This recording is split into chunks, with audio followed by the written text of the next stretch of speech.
super importante também, que fala um pouquinho sobre metas desafiadoras, né? A gente está falando de desafios e tudo mais, aqui nós temos as metas desafiadoras.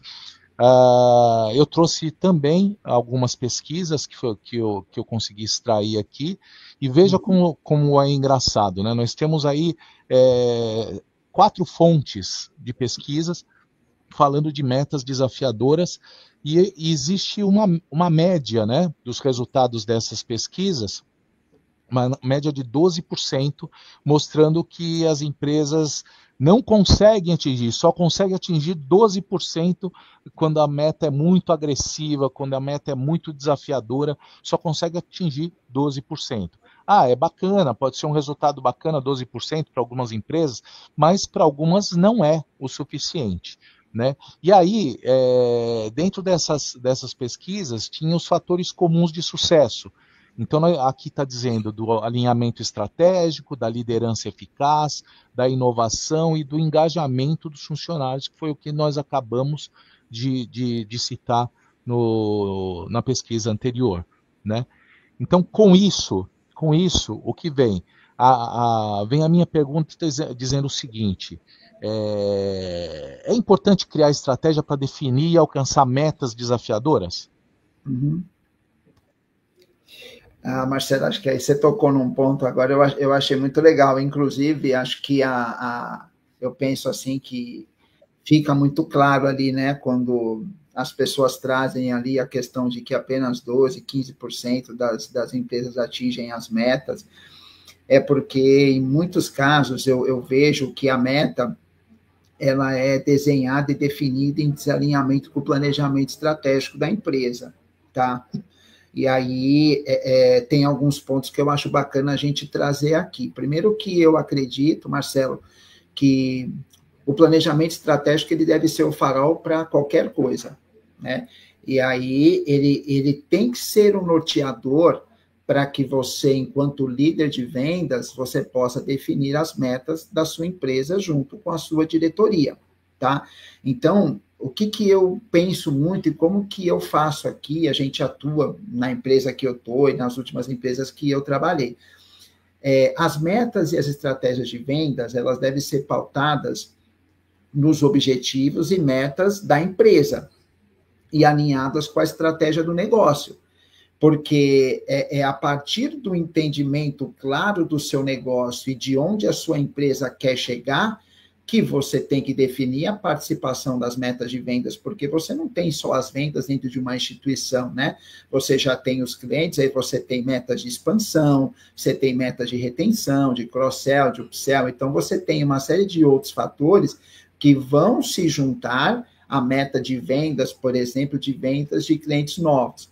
Então, eu tenho alguns pontos assim para que eu consiga fugir desses dados históricos que você trouxe agora, né?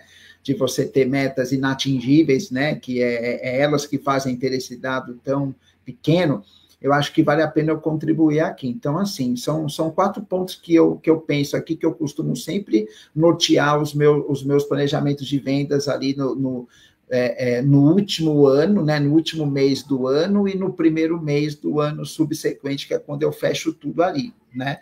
Então, é importante que você possa, Marcelo, trabalhar com dados históricos, que são resultados dos anos anteriores. Então, esses resultados que você tem, eles te dão um norte, né, do como você está e onde você pode chegar. Então, se você tem um resultado, eu vou dar um exemplo, você tem um resultado de 5, né, dos últimos 5 anos, uma meta, você foi crescendo para 4, 4,5, 5, não dá para você chegar agora nesse ano e colocar uma meta para 10, se não é o teu dado histórico de crescimento, né? Lógico, se todos os processos, se tudo caminha direitinho, você tem um parâmetro para você poder definir isso, né?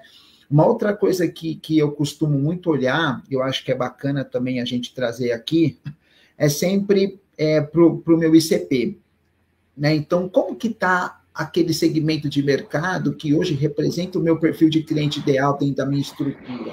Né? Explica um pouquinho o que é ICP. O ICP, ele é o perfil de cliente ideal. Ele é um olhar que todo líder de vendas precisa ter para que ele consiga ter o seu resultado de uma forma mais ágil e com muita previsibilidade, né? Porque, por exemplo, se eu olho dentro da minha estrutura de negócios hoje, o que mais dá certo? Qual é o segmento que eu tenho um LTV, que é o tempo médio de permanência desse cliente comigo? Então, eu vou dar um segmento aqui X de logística, né? Então, 40% do meu faturamento são com empresas de logística. As empresas de logística que estão comigo aqui, elas já estão com LTV de mais de 3 anos. Então, são empresas que permanecem durante 3 anos. Então, toda a minha estratégia de vendas, de pré-vendas, quando eu vou definir, eu preciso priorizar o segmento que eu sou referência, porque é muito mais fácil, eu consigo ter resultados muito mais rápidos quando eu abordo empresas que têm o meu ICP, porque eu tenho referência, eu sou referência de mercado, eu tenho histórico, eu já ajudei muitas empresas a sair de um resultado X e chegar no Y, então isso tudo vai agregar muito valor e vai me tornar muito mais autoridade. Então, isso tudo tem que ser avaliado ali também nas metas e definição de como que está esse segmento, sazonalidade, de como que ele atua, para que você possa, através desses fatores de mercado que são importantes e da sua capacidade que você tem de alcançar o resultado o mais rápido possível, de você conseguir atingir e chegar nas metas que você quer, né? Então, esses são os dados que você tem dentro de casa. O benchmark também é importante para eu poder definir uma meta que seja uma meta, no mínimo, equilibrada. Então, às vezes tem algumas empresas, algumas pessoas que vão ouvir a gente aqui, mas eu estou começando o meu negócio, mas eu não tenho dado histórico, eu não tenho parâmetros, então você precisa entender o mercado. Uma média que o mercado costuma ter de resultados para esse segmento que você vai atender, para esse negócio que você tem, para que você consiga, a partir daí, ter uma coerência nas suas metas também, né? E que elas sejam realistas, como você colocou, né? E o último ponto aqui que eu queria trazer agora, que eu acho que para mim é um dos mais importantes também, é o perfil da equipe, Marcelo. É muito importante para você definir uma meta, você olhar para o perfil da equipe que você tem, para que você possa ter uma meta desafiadora e com equilíbrio. Porque se você tem um perfil de equipe, que é uma equipe que você vai dar uma meta bastante desafiadora e a equipe pode ter problemas com isso, ou pode não, sabe, reagir de uma forma adversa e falar, puxa vida, não estou acostumado com essa meta ousada e você vai ter que cobrar por isso, é importante você também fazer uma readequação e uma análise disso para que você não tenha problema no meio do caminho. Então, você precisa olhar para esses pontos, na minha visão, que geralmente eu costumo olhar antes de eu definir sempre a minha meta do próximo ano ou fazer os redesenhos que se precisa ter. Tem alguns pontos também que, por exemplo, treinamento constante para a equipe também é super importante, porque se a equipe ela tem medo das metas que chegam, porque normalmente existe uma resistência, e a resistência é a parte visível do medo, né? Você tem um medo, você resiste sobre aquilo que é novidade. Eu tenho que faturar 15% a mais do que eu faturei o ano passado, está muito alto isso. Então vai existir uma resistência. Então precisa analisar também como líder, você analisar a sua equipe e entender quais os pontos que a equipe precisa melhorar para poder ter treinamento sobre isso também, ou uma mentoria, ou alguma coisa nesse sentido. Atualizar a equipe, que existe possibilidade não de atingir a meta só, mas de melhoria mesmo, até da parte psicológica da pessoa em relação a receber uma informação e logo já ir falando, não vou conseguir, né? E um outro ponto que eu queria tocar também e perguntar para você, né? Você acredita que criar um ambiente de troca entre a equipe é importante para isso também? Eu acredito que sim, Marcelo. Eu penso assim, quando a gente está falando de metas desafiadoras, né, quando a gente está falando realmente de você favorecer ali o processo para que esses resultados aconteçam, eu desenho, assim, quando eu vou trabalhar com a minha meta, eu trabalho com 3 pilares, tá? Quando eu faço o desenho da minha estratégia e, consequentemente, vem a minha meta e tudo mais. Então, esses 3 pilares, e aí eu vou responder a tua pergunta, Tá. eles estão fundamentados em processos, em pessoas e tecnologia.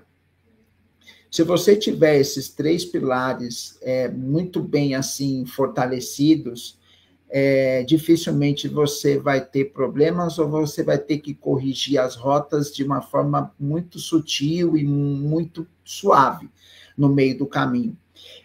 Quando a gente fala de processo, ele te permite enxergar as oportunidades dentro do funil. Então, não é apenas as pessoas, mas quando você tem um processo muito bem desenhado, aí você falou ali de treinamentos também e de trocas, você consegue enxergar em qual etapa do teu processo você tem oportunidades de melhoria para que você possa fazer os ajustes que vão impactar no teu resultado final, tá? Então, o processo ele é fundamental, e aí a gente pode falar desde pré-vendas até as etapas que você tem durante a jornada do cliente de vendas dentro do teu funil, que envolve reunião, acompanhamento, negociação e tudo mais. Então, ali você consegue enxergar onde estão os gaps, analisando ali as conversões, né? E você consegue tomar suas decisões também muito mais seguras, entendendo em que parte do processo você precisa melhorar. Depois, Marcelo, entram as pessoas que aí já está muito dentro do que você falou agora, que é em relação às trocas, tá? Porque as pessoas não tem jeito, cara, elas são as peças fundamentais, tá? E quando a gente fala nelas, a gente tem que olhar para 2 pontos, né? E aí entra nessa questão da troca que você falou um pouquinho, que é o comportamento, né? Que eu acho que ele está muito atrelado ali com organização, consistência, disciplina. Então, isso não depende muito de você, mas você tem que olhar para essas pessoas de forma com que ela tenha isso muito bem claro, né, e seguro para que ela consiga sair do ponto A e chegar no ponto B, e o potencial técnico. Né? O potencial técnico ele está relacionado com aprendizado, com desenvolvimento, de como que você vai trabalhar essa equipe para que você possa aumentar cada vez mais o potencial e a capacidade técnica dela de conseguir transformar os desafios em resultados. Né? E aí eu concordo muito quando você traz a questão dos treinamentos, a questão das trocas também entre a equipe, então você precisa possibilitar isso, né, para que eles possam ali, de fato, trabalhar de uma forma muito homogênea quando o assunto é comportamentos e potencial técnico, né? Cada um tem a sua forma de trabalhar, tem o seu tempero, mas esses 2 pontos que eu trouxe aqui, acho que a equipe precisa ser muito homogênea para ela conseguir caminhar junto, tá?